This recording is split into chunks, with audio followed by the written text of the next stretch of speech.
lain dia. Bukan dibuat-buat itu apa itu Khairil itu. Kayak sekarang ini banyak orang buat-buat mau jadi Bukowski tapi anti alkohol, hati-hati. Khairil itu enggak yang begitu. Itu yang dia jalani, itu yang dia tuliskan. Jadi kalau mau sebut kejujuran penyair, situ bisa lihat. Jadi nggak di karang-karangnya. Aku udah bandingkan Pujangga Baru itu mereka nggak jujur tuh. Ngomong beta, padahal mereka dijajah gitu kan. Pujangga Baru itu dijajah Belanda, dijajah Jepang. Kita baca itu seolah-olah nggak dijajah nih para penyair ini, kan? Malah kalau kita baca novel-novel Balai Pustaka, nampak bahwa mereka itu dijajah. Tapi Pujangga Baru coba, makanya kritik Khairil keras sekali bang mereka itu, setuju aku.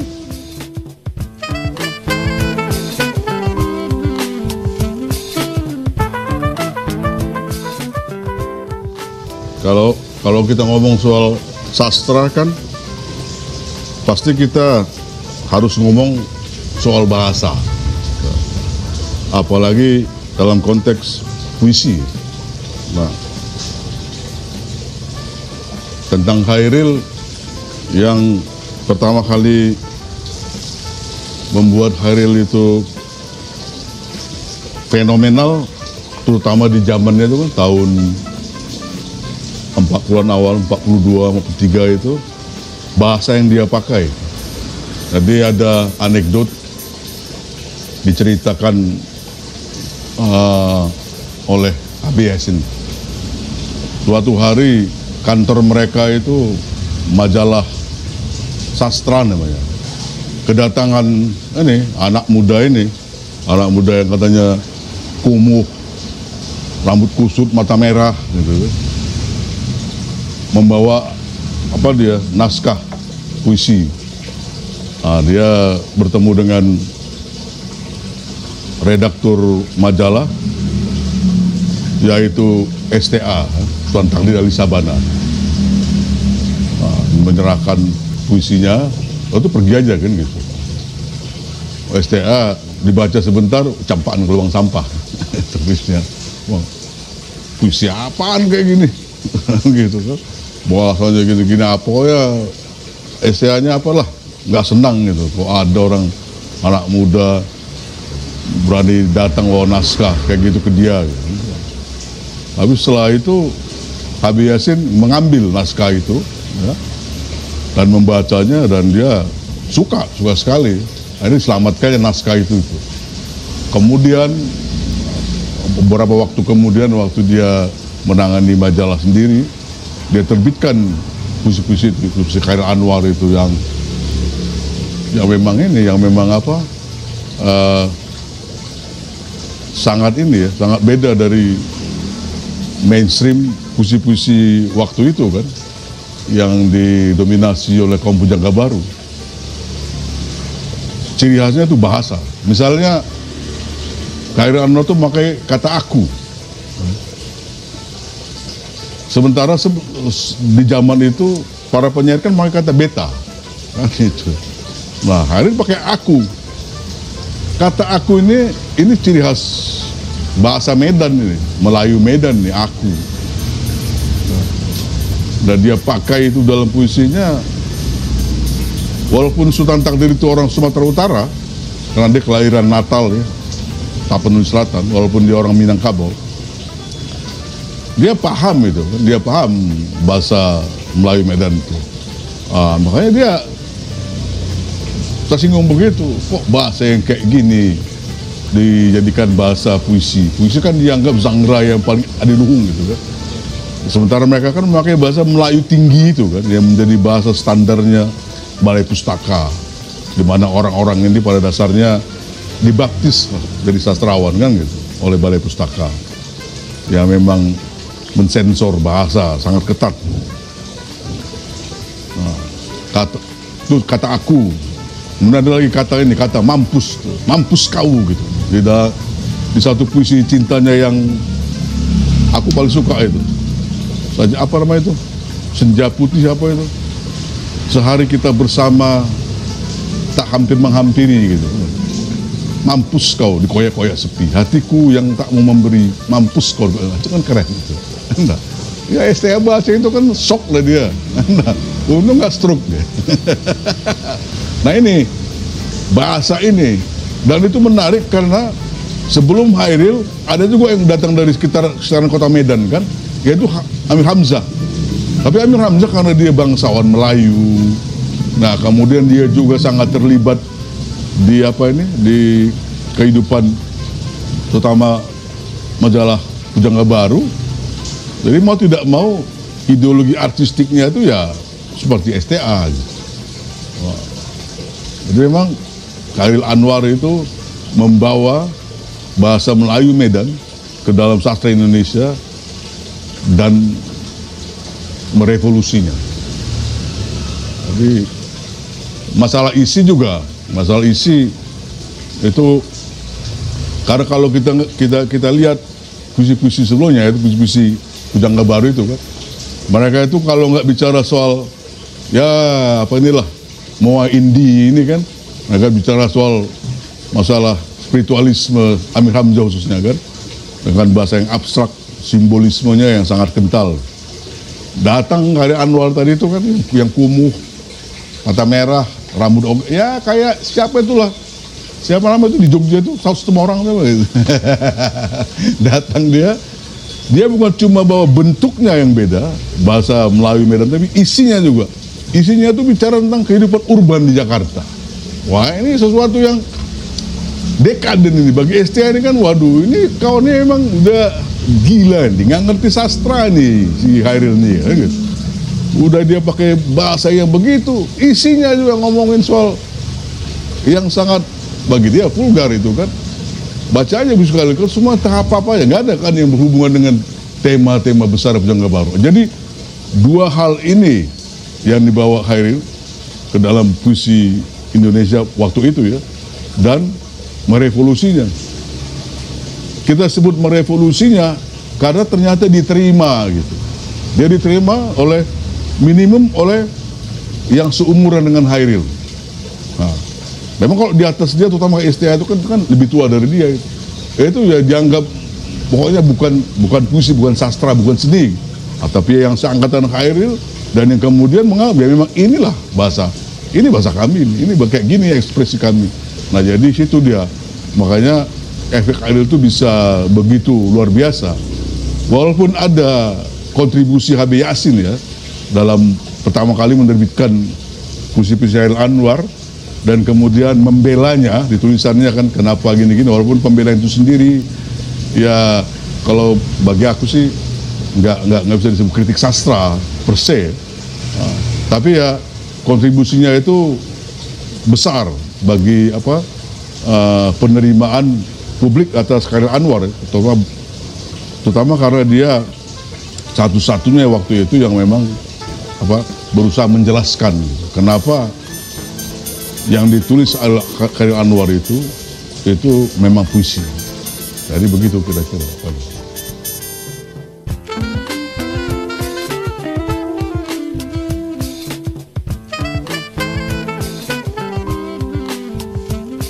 Ya, kalau kita bicara di konteks tahun 40-an itu ya, terutama di zaman Jepang,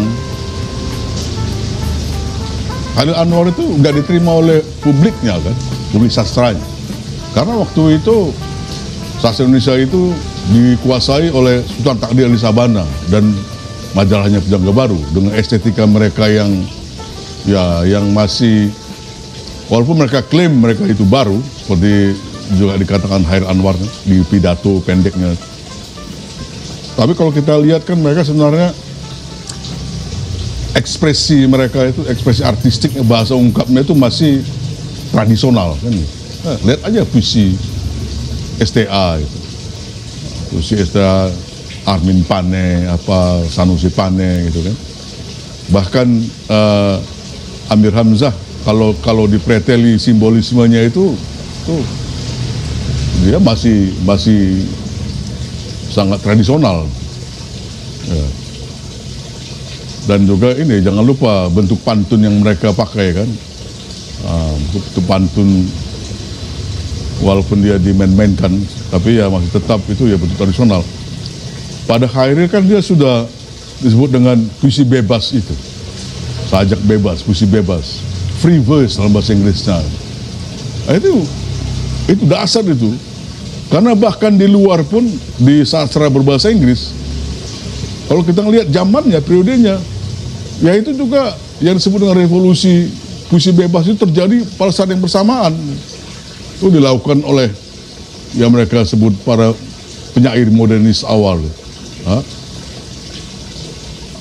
Ezra Pound, T.S. Eliot, ya, dari Amerika, walaupun T.S. Eliot kemudian tinggal di Inggris. Atau dari Inggris itu ada kelompoknya Wyndham Lewis atau yang disebut dengan imagisme. Itu mereka juga berusaha keluar dari, terutama dalam bahasa Inggris itu tradisi persajakannya, versifikasinya itu sangat ketat itu. Jadi kalau kita baca, makanya membosankan sekali, puisi dalam bahasa Inggris itu membosankan sekali. Sampai munculnya ini, terutama T.S. Eliot, ya, T.S. Eliot dan di bawahnya itu Wyndham Lewis, siapa namanya, Auden, atau yang dari Wales, Dylan Thomas, itu mulai. Jadi kita kayaknya itu fenomena universal pada saat itu. Ya. Walaupun ya ini juga dibukti misalnya Hairil kan juga pernah berusaha menerjemahkan satu puisi T.S. Eliot yang terkenal itu, Love Song of Alfred J. Prufrock. Walaupun dia terputus tengah-tengah. Dia juga menerjemahkan puisi dari Amerika, Archibald MacLeish. Jadi kita ngelihat pas gitu kayaknya, apa namanya itu, zeitgeist kalau menurut istilah orang di kampung si Catherine Bandel itu kan, zeitgeist sama zaman memang begitu kan, pemberontakan. Iyalah zaman itu begitu ya, setelah Perang Dunia Pertama, Perang Dunia Kedua itu para intelektual terutama para seniman itu melakukan perubahan mendasar terhadap seni mereka ya. Di sastra itu kebanyakan di sastra awalnya itu, baru di seni lain, terutama seni rupa. Jadi kalau di zamannya Khairil Anwar belum bisa diterima, itu sangat wajar. Di juga begitu, di sastra Inggris juga begitu. Orang-orang Ezra Pound, T.S. Eliot, imagisme segala macam itu ya tidak diterima, itu tidak langsung diterima, tidak ya, ada perlawanan, ada perjuangan. Akhirnya ya mereka menangkan, satu ketika akhirnya dimenangkannya kan. Ya ada bantuan orang-orang seperti Abi Yasin, majalah kecil namanya, majalah sastra, majalah kecil itu juga. Jadi ya begitu konteks suasana waktu itu.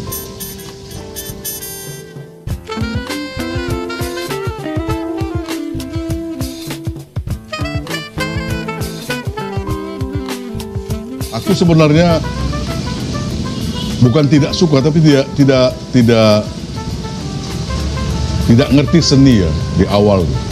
Soalnya begini, aku kan tamat SMA di Jogja, sempat kuliah SMA, jadi aku dipecat dari SMA 1 Medan. Dipecat, terus waktu naik kelas 3, itu pas mau naik kelas 3 tuh, kelas 2, SMA kelas 2 semester 1 aku dipecat Mas Medan, karena ya biasa penyair kan, berantem sama guru. Kemudian aku semester 2 pindah ke SMA Khalsa namanya. Dulu SMA Khalsa ini termasuk standar di Medan karena dia bahasa pengantarnya bahasa Inggris. Ini SMA-nya orang-orang keturunan India di Medan, SMA Khalsa. Naik kelas 3 oleh orang tuaku, aku dianggap harus diselamatkan. Terutama oleh mamaku ya, ibuku itu kan. Jadi aku dibuang ke Jogja kelas 3. Jadi aku tamat di Jogja, kemudian sempat kuliah setahun sosiologi di Widya Mataram. Setelah itu aku pulang ke Medan. Nah, waktu aku pulang ke Medan, masuk di sastra Inggris, itu seniorku di sastra itu, di Fakultas Sastra di USU Medan itu menganggap aku ini paham banget seni, karena kan dari Jogja, kan begitu. Waktu aku bilang aku enggak ngerti seni, walaupun aku kosnya waktu di Jogja itu dekat sekali dengan Asrafi, dan bahkan ada satu kawan kos itu yang anak teater Asrafi, tiap sore mengganggu orang latihan vokal naik pohon, gitu. Tapi enggak itu, ya aku lihat aja, nggak masuk belum gitu. Nah, justru aku waktu itu tertariknya dengan sosiologi, filsafat yang seperti itulah, yang nggak ada hubungan dengan seni. Gitu ya. Nah, waktu aku masuk sastra Inggris di Medan, ketemu dengan sastra baru seperti tercerahkan, saturi kan. Nah, karena itu aku akhirnya mulai membaca sastra Indonesia kan, sastra Indonesia, baca puisi-puisi Indonesia. Dan setelah baca ini ya, yang ku dapati aku sangat tertarik dengan puisi Chairil Anwar dan Rendra. Jadi dua ini bagi aku ini pahlawan ini, dewa aku ini. Ya. Mereka yang membuat aku jadi penyair. Dari Chairil Anwar itu, seperti yang juga klise orang ngomongin tentang Chairil itu, aku belajar tentang kata. Bagaimana yang namanya diksi penting sekali bagi Chairil Anwar kan. Nah, kan dia tuh mitosnya itu karena dibuat oleh Habib Yasin untuk satu kata aja dia katanya bisa berbulan-bulan. Wah, parah banget tuh, stres lah. Kan? Tapi nggak percaya aku tuh. Maksudnya dia memang pemilihannya atas satu kata untuk puisinya itu memang ya harus pas tepat gitu ya. Tepat secara kata, tepat secara dia tuh sintaksis itu ya, kalimat, dan juga secara arti. Jadi nggak mubazir ya kan. Nah, itu aku pelajari dari dia. Kata-kata itu, apalagi kulihat Chairil Anwar ini gayanya itu mirip dengan kalau di sastra Inggris dan sastra Amerika itu ada gerakan modernis awal itu. Di awal abad 20 yang disebut dengan imagisme kan.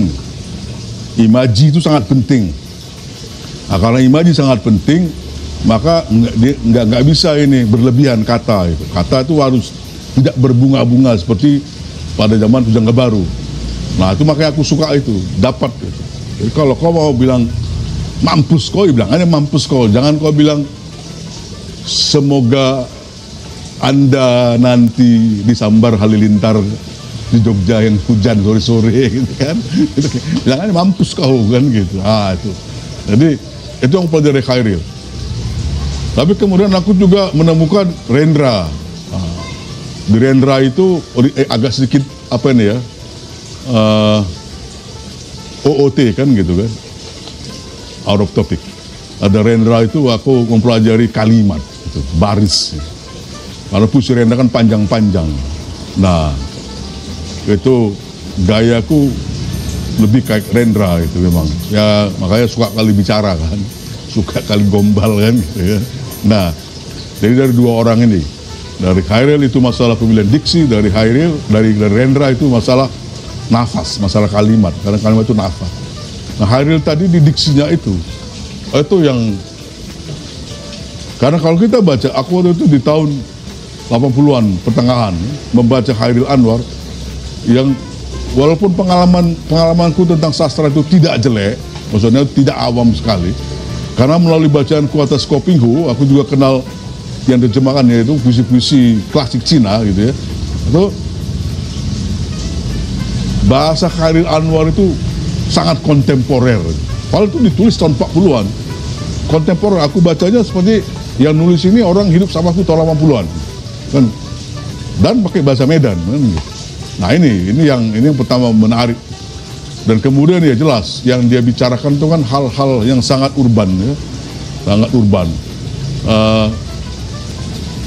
Ya cinta itu ya, apa melawan Tuhan kan begitu ya. Kehidupan kota, apa naik kereta api, walaupun di Medan orang nggak naik kereta api ya, tapi kayak gitu kan kita sangat urban dia gitu. Pas sekali. Itu pas sekali. Ya aku dari Jogja udah pernah naik kereta api kan, dari Jakarta Jogja, naik ekonomi, naik Senja Utama, semua tuh bisa pas masuk gitu. Jadi di situ yang membuat Chairil Anwar itu sangat kontemporer, pas dengan dan membantu dalam kemudian menulis puisi sendiri. Jadi ideologinya juga kan pemberontakan anak muda itu kan. Ya kita kan di kalau umur 20-an, di awal-awal 20-an itu kan memang lagi istilahnya kata orang bijaksana itu kan lagi mencari kan gitu kan. Alam itu kan nampak, jadi pencarian gitu. Hairil Anwar itu walaupun keras sekali gitu digambarkan oleh Habib Yasin sebagai binatang jalang, itu adalah satu-satunya penyair yang terus-menerus gagal bercinta kan gitu. Yang tuh maksud ditolak cintanya, ditinggalin sama cewek, nggak menarik dia secara romance. Gitu. Nah ini kan luar biasa kan. Kenapa? Baca aja puisinya. Gimana kau mau hidup dengan orang seperti itu? Nah, akhirnya dia menerima satu perempuan yang dia panggil Gajah, istrinya itu kan. Nah itu pun nggak lama dia ditendang keluar dia. Lain dia, bukan dibuat-buat itu apa itu Khairil itu. Kayak sekarang ini banyak orang buat-buat mau jadi Bukowski tapi nggak anti alkohol. Hati-hati. Khairil itu enggak yang begitu. Itu yang dia jalani, itu yang dia tuliskan. Jadi kalau mau sebut kejujuran penyair, situ bisa lihat. Jadi nggak di karang-karangnya. Aku udah bandingkan Pejuang Baru itu mereka nggak jujur tuh. Ngomong beta, padahal mereka dijajah itu kan. Pejuang Baru itu dijajah Belanda, dijajah Jepang. Kita baca itu seolah-olah nggak dijajah nih para penyair ini, kan? Malah kalau kita baca novel-novel balai pustaka, nampak bahwa mereka itu jajah. Tapi Pejuang Baru coba, makanya kritik Khairil keras sekali bang mereka itu, setuju aku. Pejuang Baru ngomongin entah apa-apa aja, baru lah ini macam-macam, tapi nggak ngomongin fasisme Jepang, kata. Nah, jangankan fasisme Jepang, mereka ngomongin bahwa mereka dijajah aja enggak. Nah itu dia. Jadi kebaruan Khairil itu bisa dibilang komplit ya, bukan cuma komplit tapi dia komplit, lengkap, dan itu cocok sekali dengan aku. Karena aku juga ya masih muda sekali kan, dibuang ke Jawa, hidup di Jawa kaget-kaget. Nah kaget aku dari kota Medan dibuang ke Jogja tahun 84 itu tuh kaget aku. Nah, di sini orang makanannya manisnya bukan main. Waduh, hampir nggak mau mati aku. Udah itu apa, setiap kita jalan, aku jalan kaki ke SMA, lewati gang-gang. Setiap melihat orang kita harus Pak Medan kalau gitu malah heran orang, apa anaknya kan gitu. Jadi benar-benar berbeda. Becaknya coba becak kita di depan. Hah? Udah mau turun kayak dibuang sampah gitu. Kan begini. Nah, kalau kecelakaan kita mati duluan. Di Medan kan demokrasi, sama-sama sampingan, sama-sama matinya gitu. Jadi benar-benar itu apa, pengalaman itu culture shock itu. Nah itu baca Khairil langsung klop ya.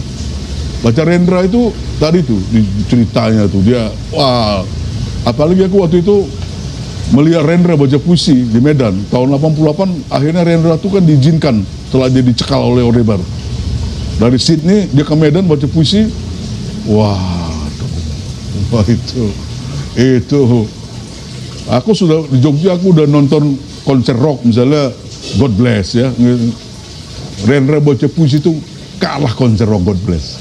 Kalau lihat itu, aduh aku. Nah jadi ini dari Khairil dan bapak ini, dari Khairil itu melihat di performance-nya, karena kita nggak tahu Khairil ya performance-nya ya. Mungkin Khairil kalau baca puisi kayak ya itulah apa itu apa namanya itu, sesepuhnya basa-basi itu Burhan Muhammad kan kayak gitu ya. Ya, puisinya dahsyat kan, di kertas kan kita baca kan. Tapi kalau dibacakan kita nggak bisa bayangkan. Tapi Rendra, kalau lihat baca Rendra masih ya waktu itu masih muda lah, walaupun udah berumur. Wah, nah ini dia. Akhirnya memang kalau jadwal aku ini membentuk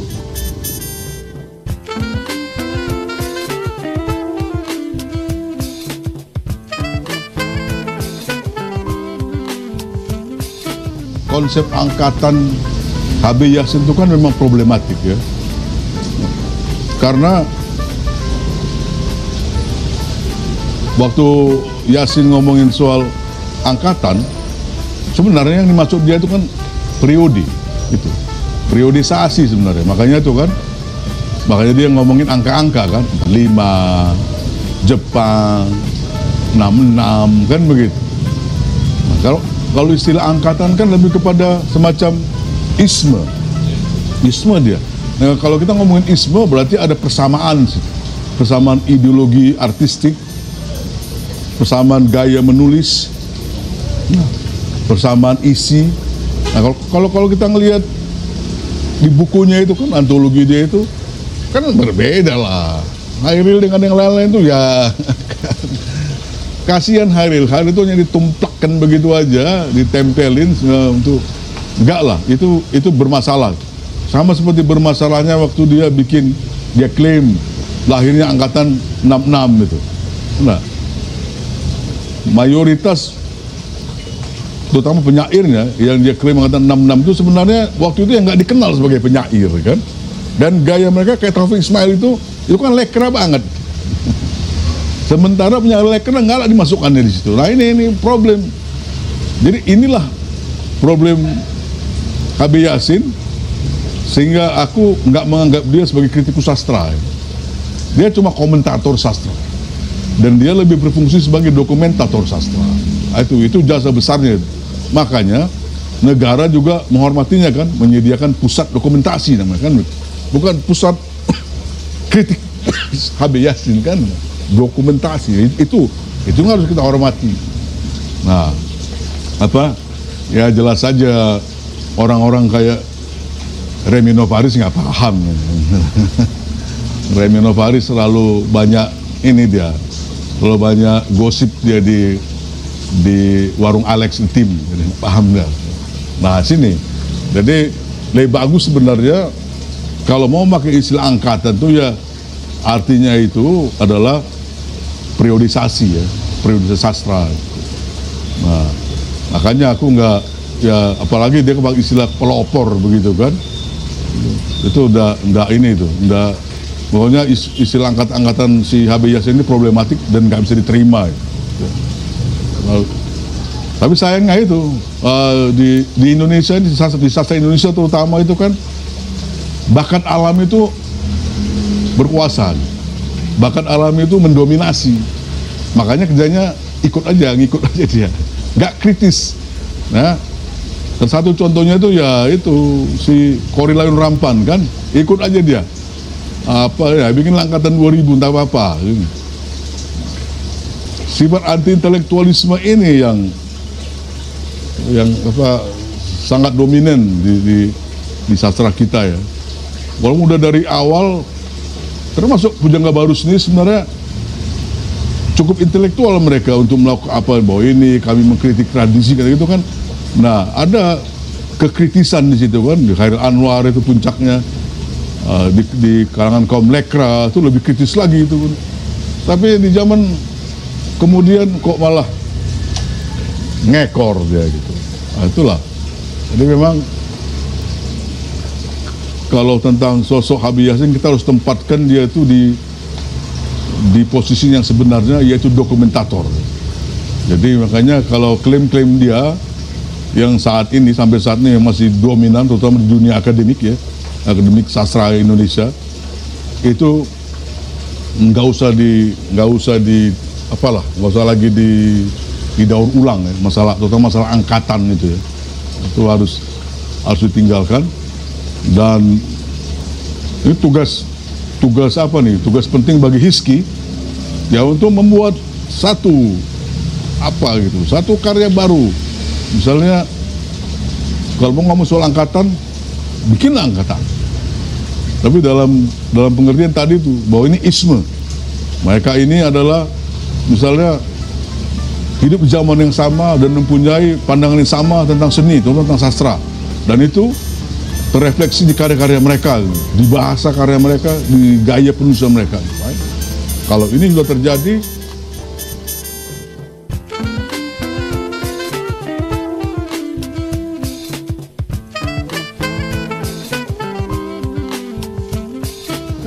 gini aja dulu. Coba lihat hari sastra atau hari puisi apa nama itu, pakai tanggal kematian Khairil Anwar. Kok tanggal kematian yang dirayakan? Bukan tanggal kelahirannya. Harusnya tanggal kelahirannya lah yang dirayakan, begini apa. Orang mati kok dirayakan? Ini menghormati atau ngajak berantem? Ya bagus tuh mengadakan centenary ya, peringatan 100 tahun, centenary kalau nggak salah bahasa Inggrisnya itu kan. Kayaknya itu bagus lah. Jadi apalagi di zaman sekarang ini kan, di mana orang melupakan Khairil Anwar kan, orang ingatnya cuma Terelie dan Kongguan kan gitu. Enak. Itu bagus itu. Aku setuju dengan ide itu, setuju. Tapi bagaimana nanti pelaksanaannya itu, terutama tadi itu hari sastra atau hari puisi apa namanya itu, ya mbok jangan hari kematian, tanggal kematian Hairil Anwar lah, kelahirannya. Nah, bagaimana mengisinya itu DKJ itu lihat bagus tuh, mereka mengadakan sayembara penulisan esai itu ya, esai kritik sastra itu bagus kayak gitu ya. Jadi, atau kalau bisa itu ya di luar DKJ itu mengadakan hal seperti itulah, apa seminar kayak atau apa. Jadi jangan dia cuma berhenti di sayembara menulis aja. Jadi seminar apa Hiskin itu, terutama Hiskin nih, Hiski Himpunan Sarjana Kesusastraan Indonesia ini jangan parasit aja. Nah, tuh bikin acara apa, jangan cuma dengan sesama anggota, bikin dong, undang para penyair, undang 105 orang misalnya. Nah, jadi itu bikin itu bagus itu, karena memang kita harus bangga, sastra Indonesia itu punya Hairil Anwar, itu harus bangga ya. Aku bandingin Hairil Anwar dengan penyair-penyair sejaman dengan dia dan kontemporer sekarang, Hairil Anwar itu harus bagus ya. Itu ya dasar lah itu. Jadi kita memang harus menunjukkan ini penghormatan kita pada Hairil Anwar. Nah, tapi ya tadi itu aku bilang jangan dia berhenti cuma apa tadi itu sayembara, karena kan DKJ itu institusi besar ya, institusi resmi. Nah, jangan berhenti hanya sampai di sayembara penulisan kritik sastra, walaupun itu juga penting gitu. Saya bikinlah misalnya apa di tim itu atau di mana seminar Hairil Anwar begitu kan. Nah, yang ini yang resmi sama seperti sayembara itu semuanya resmi, jadi bukan sekedar perayaan gitu aja. Nah, yang di luarnya mungkin komunitas kecil kayak komunitas kutub kan, kutub di Jogja, kutub selatan gitu kan. Nah, mungkin mereka bisa mengadakan juga apa sekolah-sekolah begitu, pembacaan puisi gitu kan. Nah, pokoknya memang harus dirayakan, kan dengan perayaan, centenary itu perayaan, pesta men. Nah, pesta besar ya, kalau ada apa bisa nyumbang bir ke Jogja, kita pesta di kedai kebun atau di Askos, mungkin mabuk puisi. Kan Hairil itu pemabuk ya, Hamzah saya, Hairil itu pemabuk. Sebelum ada Charles Bukowski ada Hairil Anwar. Nah, dan lebih parah gaya hidupnya Hairil Anwar daripada Charles Bukowski. Nah, itu apalagi waktu dia hidupnya kan memang hidup sebagai makhluk terjajah. Nah, Belanda, Jepang, nama Jepang dia gawat, kemudian revolusi lagi, revolusi di mana Belanda datang kembali berusaha menjajah Indonesia. Itu nggak kayak hidup di Rawamangun, enak-enak lu punya Foji apa itu benar-benar itu. Jadi kalau akhirnya muncul Hairil seperti itu, ya nggak bisa kerja mapan gitu ya, walaupun dia dapat pekerjaan bagus kan, jadi redaktur gini-gini, ya itu zamannya. Dan nggak ada terutama di zaman itu, nggak ada yang lain gitu. Asrul Sani, Pak Epin, nggak ada kayak gitu. Maka tadi salah istilah angkatan itu. Tapi ya itu, ini harus kita apain ini, karena pendobrakan melakukan Hairil itu bukan cuma dalam hal puisi, sastra, produk budaya, tapi juga dalam gaya hidupnya memang gawat. Bayangin tahun 40-an begitu loh. Tahun 40-an itu men, gila. Nah, Tarji aja tahun 70-an itu, tapi karena tobat, dia minum bir tobat. Bayangin tobat minum bir, akhirnya kayak gitulah dia. Mau menghadapi Hairil anak Medan itu, akhirnya dia kalah, dia nulislah dia kayak gitulah, malah lebih jelek daripada puisi-puisinya Pujangga Baru itu. Nah, ya itu, jadi memang ini bagus, aku setuju nih, memang harus dirayakan ini. Hairil Anwar, kalau di puisi Hairil Anwar, nanti Rendra gitu ya. Yang dua ini untuk puisi, ini mata kanan mata kirinya puisi gitu. Nah, kalau di prosa itu Pram ya, Pramudana Tatur itu yang itu, dan gaya hidupnya yang itu, jadi dia kayak ini sejalan gitu, gaya hidupnya dan yang dia tuliskan itu sejalan gitu, jadi nggak timpang, klop. Nah ini harus kita hargai dari orang-orang ini, dan mereka luar biasa kontribusinya bagi. Kenapa kita menghargai para ekonom kita, para begini ini, tapi mereka ini yang dalam kebudayaan secara umum mereka ini kontribusinya gila-gilaan gitu. Yang nanti kalau dalam sejarah, ya mereka ini yang diingat, bukan para ekonom itu begini-gini, karena ekonomi itu kan konteksnya sebentar aja. Misalnya kayak mafia Berkeley itu kan, di zaman Orde Baru selesai mereka itu. Sekarang mereka itu nggak relevan apa. Tapi kalau budayawan kan enggak relevan dia. Nah, seperti ini alasannya, maka memang bagus itu perayaan centenary Khairil Anwar ya, yang lain. Tapi ya aktivitasnya itu jangan berhenti, terutama badan-badan besar kayak DKJ atau Dewan Kesenian lain itu di Indonesia itu ya bikin seminar lah. Seminar itu penting karena seperti saya bilang awal tadi itu, sastra Indonesia itu sangat anti intelektual, sangat percaya pada bakat alam, merusak. Kita harus keluar dari sini. Karena di sastra kita karya-karya itu banyak itu yang memerlukan studi analitis yang harus sangat intelektual, dari Khairil Anwar, Amir Amjad apa.